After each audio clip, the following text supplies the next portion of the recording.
ನಮಸ್ಕಾರ 3 ಸಲ ಹೇಳ್ತಾ ಇದೀನಿ. ಕಾರಣ ಏನಂದ್ರೆ ನಮ್ಮ ವಿಡಿಯೋ ಇಷ್ಟ ಆದ್ರೆ ನೀವು ಒಂದು ಲೈಕ್ ಬಟನ್ ಒತ್ತಿ. ಯಾಕೆಂದ್ರೆ ಲೈಕ್ ಬಟನ್ ಒತ್ತೋದಕ್ಕೂ ಖರ್ಚು ಕಾಸು ಏನು ಆಗೋದಿಲ್ಲ. ನೆಕ್ಸ್ಟ್ ವಿಡಿಯೋಗೆ ಹೋಗೋಣ. ಈಗ ನಮ್ಮ ಅರುಣ್ ಕುಮಾರ್ ಸಾಹೇಬ್ರು ಅಂತ ಇದಾರೆ, ಪ್ರೋಗ್ರೆಸಿವ್ ಫಾರ್ಮರ್. ಇವರು ಮಾಸ್ತಿನಲ್ಲಿ ಸುಮಾರು ನಮ್ಮ ವಿಡಿಯೋಗೆ ನಮ್ಮ ರೈತರಿಗೋಸ್ಕರ ಸುಮಾರು ವಿಡಿಯೋಗಳನ್ನ ಮಾಡ್ಕೊಂಡಿದ್ದಾರೆ. ನೋಡ್ಬೋದು ಅರುಣ್ ಕುಮಾರ್ ಅಂತ. ಸರ್ ನಮಸ್ಕಾರ. ನಮಸ್ಕಾರ ಸರ್, ನಿಮ್ಮ ಮತ್ತೊಂದು ಅದ್ಭುತವಾದ ವಿಡಿಯೋಗೆ ನಿಮ್ಗೆ ಸ್ವಾಗತ. ನಿಮ್ಮ ತೋಟಕ್ಕೆ ಬಂದಿದ್ದೀವಿ. ಈಗ ನೋಡ್ತಾ ಇದೀವಿ, ಇಷ್ಟೊಂದು ವೈಟ್ ಆಗಿದೆ, ನಮ್ ಕಣ್ಣುಗಳೇನೆ ಫ್ಲಾಶ್ ಆಗ್ತದೆ. ನಮ್ಮ ವೀಕ್ಷಕರು ಗಮನಿಸಬಹುದು ಯಾವ ರೀತಿ ಇದೆ ವೈಟ್ ಅಂತ. ನಾವು ವೈಟ್ ಶರ್ಟ್ ಹಾಕೊಂಡ್ಬಂದ್ರು ಕಾಣಿಸೋದಿಲ್ಲ, ಆ ರೇಂಜ್ಗಿದೆ. ಸೊ ಇದು ವೆರೈಟಿ ಬಗ್ಗೆ ನಮ್ಮ ಫಾರ್ಮರ್ಸ್ ಗೆ ಮಾಹಿತಿ ತಿಳಿಸ್ಕೊಡಿ ಅಂತ ರಿಕ್ವೆಸ್ಟ್ ನಮ್ಮ ಚಾನಲ್ ಕಡೆಯಿಂದ. ಇದು ಮುಸ್ಕಿನ್ ವೈಟ್ ಅಂತ ವೆರೈಟಿ. ಇದು ನೆಟ್ ಶೇಡ್ ನೆಟ್ ಅಲ್ಲಿ ಬೆಳೆಯೋದು. ಶೇಡ್ ನೆಟ್ ಅಲ್ಲಿ ಮಾತ್ರ ಬೆಳೆಯೋದು, ಓಪನ್ ಫೀಲ್ಡ್ ಅಲ್ಲಿ ಆಗಲ್ಲ. ಆಕ್ಚುಲಿ ಇದು ಪಾಲಿ ಹೌಸ್ ಅಲ್ಲೇ ಬೆಳೆಯೋದು. ನಾವು ಸೆಕೆಂಡ್ ಬಿಡ್ ಅಲ್ಲಿ ಮಾಡ್ಕೊಂಡಿರೋದಲ್ಲ, ಅದಕ್ಕೆ ನೆಟ್ ಅಲ್ಲೇ ಆಗೋದು. ನಮ್ಮ ವೀಕ್ಷಕರು ಇನ್ನೊಂದು ಗಮನಿಸಿ, ಪಾಲಿ ಹೌಸ್ ಅಲ್ಲಿ ಇದು ನೋಡಿದೀವಿ, ಕ್ವಾಲಿಟಿ ಚೆನ್ನಾಗಿ ಬರುತ್ತೆ.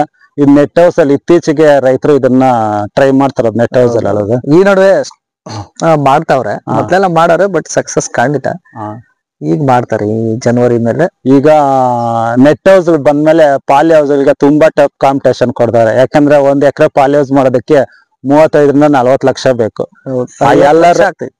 ಎಲ್ಲ ರೈತರ ಹತ್ರನು ಅಷ್ಟೊಂದು ಬಂಡವಾಳ ಇರೋದಿಲ್ಲ. ಈ ರೀತಿ ಟ್ರೈ ಮಾಡ್ಬೇಕು.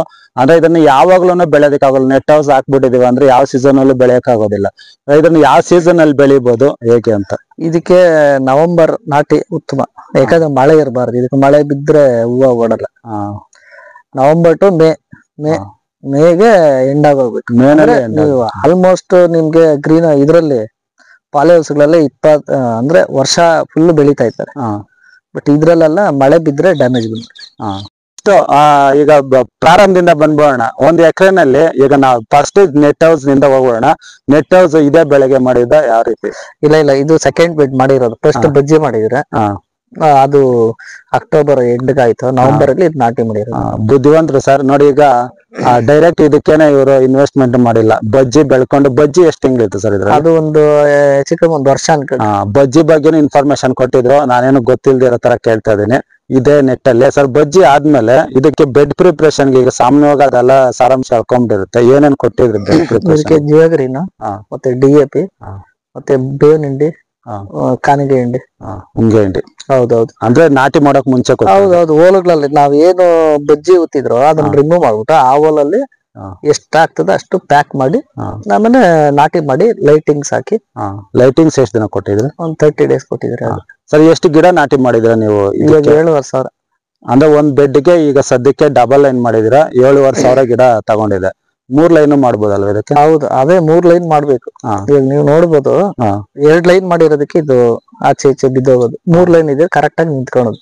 ಸರ್, ಈಗ ನಿಂತ್ಕೊಳ್ಳೋ ವಿಚಾರದಲ್ಲಿ ಈಗ ನೋಡಿ, ಇಲ್ಲಿ ಗಮನಿಸಬಹುದು. ಅದು ಸ್ವಲ್ಪ ತೋರಿಸಿ ಸರ್ ಕೆಳಗಡೆ. ನೋಡಿ ಸರ್, ಅದು ಕಾಣಿಸ್ತಾ ಇದೆ ಅಲ್ವಾ, ವಾಲ್ ಬಿಟ್ಟಿದೆಯಲ್ಲ, ಇದು ನಿಂತ್ಕೊಳ್ಳೋದು ಸ್ಟೆಬಿಲಿಟಿ ಕಡಿಮೆ ಅನ್ಕೊಂತೀನಲ್ಲ. ನಾನು 2 ಮಾಡಿರೋದು, ಅದ್ರಲ್ಲಿ ಹೂವ ಜಾಸ್ತಿ ಬಂದೈತಿ. ಯಾಕಂದ್ರೆ ಇದ್ರಲ್ಲೆಲ್ಲ ನಿಮ್ಗೆ ಮಾಮೂಲಿ ಸೆಂಟರ್ ಇರೋ ತರ ಬರಲ್ಲ. ಒಂದ್ ಸ್ವಲ್ಪ ಕಡಿಮೆ, ಅದೇ ನಿಂತ್ಕೊಳ್ಳೋ ಸ್ಟ್ರೆಂತ್ ಕಡಿಮೆ. ಹೌದು, ಇದು ಮುರಿದೋಗ್ತೈತೆ. ಅದಾದ್ರೂ ನೀವು ಬೇಕಾದ್ರೆ 1 ವೀಕ್ ಹಂಗೆ ಇರ್ಲಿ, ಹೂವ ಏನು ಆಗಲ್ಲ, ಹಂಗೆ ನಿಂತ್ಕಡೆ. ಇದು ಹಂಗಲ್ಲ. 4 days ಕಟ್ ಮಾಡಿಲ್ಲ ಅಂದ್ರೆ ಆಲ್ಮೋಸ್ಟ್ ಎಲ್ಲ ನೀವು ನೋಡ್ಬೋದು, ಅಲ್ಲಲ್ಲ ಬಿದ್ದೋಗ್ಬಿಟ್ಟೈತೆ. ತುಂಬಾ ಚೆನ್ನಾಗಿ ಬಂದ್ ಸರ್. ಕ್ವಾಲಿಟಿ ವೈಸ್ ತಗೊಂಡ್ರೆ ಪಾಲಿ ಹೌಸ್ ಅಲ್ಲಿ ಬಂದಂಗ್ ಬಂದಿದೆ. ಔಷಧಿಗಳು ಸ್ಪ್ರೇ ಮಾಡಿದ್ರೆ ಇದು ಏನೇನ್ ಕಾಯಿಲೆಗಳಿಗೆ ಮಾಡಿದೆ ಸರ್? ಫಸ್ಟ್ ನಾನು ಊತಾಗ ಏನಾದ್ರು ಆಯ್ತಂದ್ರೆ, ಈ ಸರಿ ಬರೀ ಮಳೆ ಅಂದ್ರೆ ನಮ್ ಕಡೆ ಮಳೆ ಇಲ್ಲ, ಮೋಡನೆ.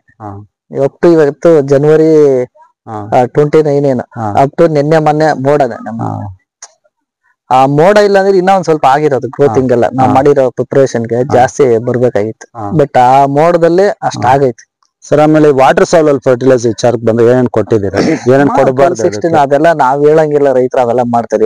ಹೊಸದಾಗೆಲ್ಲ ಕಂಡಿಡ್ಕೊಂಡಿದ್ದಾರೆ. ಫ್ಲವರ್ ಗೆ ಬೇರೆ ಬೇರೆದೆಲ್ಲ ಇರ್ತೈತಿ. ಅಲ್ಲ, ಇದ್ರೂ ಸಕ್ಸಸ್ ಫಾರ್ಮರ್ಸ್ ಯಾವ ಫಾರ್ಮುಲಾ ಅಳವಡಿಸ್ಕೊಂಡಿದ್ದಾರೆ ಅಂತ ಹೇಳ್ಬೇಕಲ್ವ? ಅದಕ್ಕೆ ಅಲ್ಲಲ್ಲ, ನಾವೆಲ್ಲ ಮಾಮೂಲೆ ಅಂಗಡಿಗೆ ಹೋದ್ಮೇಲೆ ಬೂಸ್ಟ್ ಅಂತೆ, ಬೂಸ್ಟ್ ಕೊಡಲ್ಲ ಸಾರಿ, 1261, 19 ಮತ್ತೆ ಇದಕ್ಕೆ ಯುನಿಕ್ ಆಸಿಡ್ಸ್. ಅದ್ರ ಜೊತೆಗೆ ನಾವು ಆರ್ಗಾನಿಕ್ ಏನಾನ ಮಾಡ್ಕೊಂಡ್ ಅಂದ್ರೆ ಸ್ಟೆಪ್ ಬೈ ಸ್ಟೆಪ್ ಚೇಂಜ್ ಮಾಡ್ಕೊಂತ ಇರ್ಬೇಕು ಬರೋ ತನಕ. ಈಗ ಹಾರ್ವೆಸ್ಟ್ ವಿಚಾರಕ್ಕೆ ಬರೋಣ. ನೆಕ್ಸ್ಟ್ ಹಾರ್ವೆಸ್ಟ್ ವಿಚಾರಕ್ಕೆ ಬಂದ್ರೆ ನಿಮ್ಗೆ ಪ್ರಾರಂಭದಲ್ಲಿ ಎಷ್ಟು ದಿನ ತಗೊಳ್ತು ಫಸ್ಟ್ ಹಾರ್ವೆಸ್ಟ್ ಗೆ ಅಂತ? ನಾಟಿ ಮಾಡಿದ ದಿನದಿಂದ 3 ತಿಂಗಳಿಗೆ ಎಕ್ಸಾಕ್ಟ್ ಆಗಿ 3 ತಿಂಗಳು. ಈಗ ಚೆನ್ನಾಗಿ ಹಾರ್ವೆಸ್ಟ್ ಅಂದ್ರೆ ಎಷ್ಟು ಕೆಜಿ ವರೆಗೂ ನೀವು ನಿರೀಕ್ಷೆ ಮಾಡ್ಬೋದು ಸರ್ 20 ಗುಂಟೆ ಪ್ರದೇಶದಲ್ಲಿ? ಅಂದ್ರೆ ಎಂಡ ಇಲ್ಲಾಂದ್ರೆ ಟೋಟಲ್ ಎಷ್ಟು ನಿರೀಕ್ಷೆ ಮಾಡ್ಬೋದು ಅಂತ?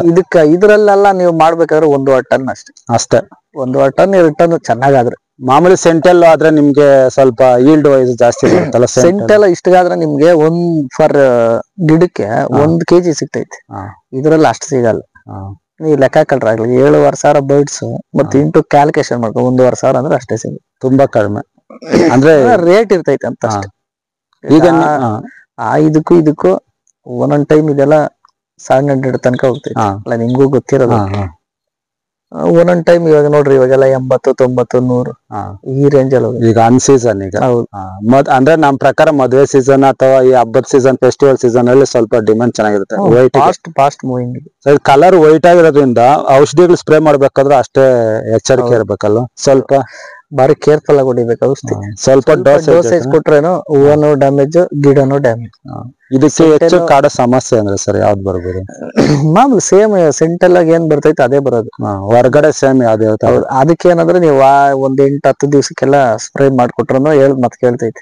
ಇದು ಹಂಗಲ್ಲ, 4 days 5 days ಒಂದ್ಸರಿ ಕಂಪಲ್ಸರಿ ಮಾಡ್ಲೇಬೇಕು. ಸರ್ ಈಗ ನೆಟ್ ಹೌಸ್ ಮಾಮೂಲಿ ನಿಮ್ಗೆ ಖರ್ಚು ಇನ್ವೆಸ್ಟ್ಮೆಂಟ್, ಬೇಸಿಕ್ ಇನ್ವೆಸ್ಟ್ಮೆಂಟ್ ಬಜ್ಜಿಗೆ ಮಾಡಿರೋದು, ಇದಕ್ಕೆ ಎಷ್ಟು ಮಾಡಿದೆ ಸರ್ ಗಿಡಕ್ಕೆ? ಇದಕ್ಕೆಲ್ಲ ಒಂದು 70-80 ಸಾವಿರ. ನಮ್ದು ಸ್ವಲ್ಪ ಕಮ್ಮಿ ಆಗೋದು, ನಾವು ಸ್ವಲ್ಪ ಕಾಸ್ಟ್ ಜಾಸ್ತಿ ಮಾಡಿದ್ವಿ. ಗೊಬ್ಬರ ಗಿಬ್ಬರ ಔಷಧಿಗಳು, ಯಾಕಂದ್ರೆ ಕ್ಲೈಮೇಟ್ ಬೇರೆ ವೇರಿಯೇಷನ್ ಆಯ್ತು. ಕ್ಲೈಮೇಟ್ ಇಲ್ಲ ಅಂದ್ರೆ ನಿಮ್ಗೆ 45 ಸಾವಿರದಲ್ಲಿ ಮುಗಿದೋಗಿ.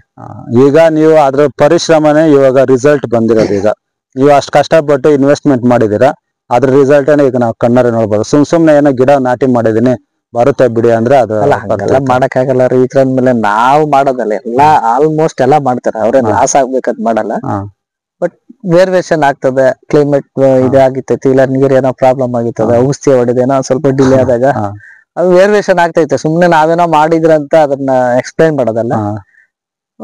ಏನ್ ಮಾಡಕ್ ಆಗಲ್ಲ, ಒಂದೊಂದ್ ಟೈಮ್ ನಾವು ಮಾಡಿರೋ ಕೆಲಸದ ಪ್ರಕಾರ ಲೆಕ್ಕದಲ್ಲಿ ಹವಾಮಾನ ವೈಪರೀತ್ಯಗಳು, ಒಂದ್ ದಿವಸ ಮಳೆ ಚಳಿ ಬಿಸಿಲು ಏನೇ ಇರುತ್ತೆ. ನಾವೇನೋ ಎಕ್ಸ್ಪೆಕ್ಟ್ ಇವಾಗೆಲ್ಲ ಇದೆಲ್ಲ 300 ಅದ್ರೊಳಗೆ ಬರ್ತಾನೆ ಇರಲಿಲ್ಲ. 250 ಆ ರೇಂಜ್. ಯಾಕಂದ್ರೆ ನೀವೆಲ್ಲ ಬೆಳೆದಿರೋದು. ಸ್ಕಿನ್ ವೈಟ್ ಅಂದ್ರೆ ಸಾಮಾನ್ಯವಾಗಿ ಮಿನಿಮಮ್ ರೇಟ್ ಅಂದ್ರೆ 200 ರೂಪಾಯಿ ಮೇಲೆ ಇರ್ತಾ ಇತ್ತು. ಈಗೆಲ್ಲ ನೀವು ನೋಡಿದಾಗ 70-80 ಹಿಸ್ಟ್ರಿನೇ ಇಲ್ಲ ಅಂತ. 70-80 ಬಂದಿರೋ ಹಿಸ್ಟ್ರಿನೇ ಇಲ್ಲ. ಆದ್ರೂ ಬಂದಿದೆ, ಏನ್ ಮಾಡಕ್ಕಾಗಲ್ಲ. ಅದ್ ಅಡ್ಜಸ್ಟ್ ಮಾಡ್ಕೋಬೇಕು. ಇದನ್ನ ಬೆಳೆಯವರೆಲ್ಲ ಆಲ್ಮೋಸ್ಟ್ ಲಾಸ್ ಅಂತ ಆಗಲ್ಲ. ಸ್ಕಿನ್ ವೈಟ್ ಅಲ್ಲಿ ಲಾಸ್ ಅಂತೂ ಆಗಲ್ಲ, ಯಾಕಂದ್ರೆ ಈಲ್ಡು ಕಮ್ಮಿ, ಬಟ್ ರೇಟ್ ಅಂತೂ ಇರ್ತೈತಿ. ಮಾರ್ಕೆಟ್ ಅಲ್ಲಿ ಡಿಮ್ಯಾಂಡ್ ವಹಿಸುತ್ತೆ. ಹೌದೌದು, ಚೆನ್ನಾಗಿರುತ್ತೆ. ಅಂದ್ರೆ ಎಲ್ಲೋ ನೀವು ಅದು 20-30 ಇದ್ದಾಗ 50-60 ಹೋಗಿ ಹೋಗ್ತದೆ. ಆ ಒಂದು ಇದಿರ್ತೈತೆ, ಬಟ್ ನಿಮ್ಗೆ ಅಷ್ಟು ಬರಲ್ಲ. ಇವಾಗ 10 ಎಕರೆ 1 ಎಕರೆ ಸೆಂಟೆಲ್ಲೋ ಬೆಳೆದ್ರೆ ಇದು 2 ಎಕರೆ ಬೆಳಿಬೇಕು. 2 ಎಕರೆ ಇನ್ನ ಜಾಸ್ತಿ ಬೇಕು ಈಲ್ಡ್ ವೈಸ್ ತಗೊಂಡಾಗ. ಖರ್ಚುನು ಜಾಸ್ತಿ ಇದೆ ಇದಕ್ಕೆ, ಗಿಡಕ್ಕೂ ಖರ್ಚಿದೆ. ಬರ್ಡೆ ನಿಮ್ಗೆ 3 ರೂಪಾಯಿ ಬೀಳ್ತೈತೆ. ಇದನ್ನೆಲ್ಲ ನೀವು 3 ಸಾವಿರ ಹೋದ್ರೆ ಇದು 7-8 ಸಾವಿರ ಹೋಗ್ಬೇಕು. ಅಂದ್ರೆ 20 ಗುಂಟೆಗೆ. ಅಂದ್ರೆ 3 ಲೈನ್ ತಗೊಂಡ್ರೆ ಇನ್ನ 1.5 ಸಾವಿರ ಎಕ್ಸ್ಟ್ರಾ ಬರುತ್ತೆ. ಇನ್ನ 1-2 ಸಾವಿರ ಮೇಲೆ ತಗೊಂಡು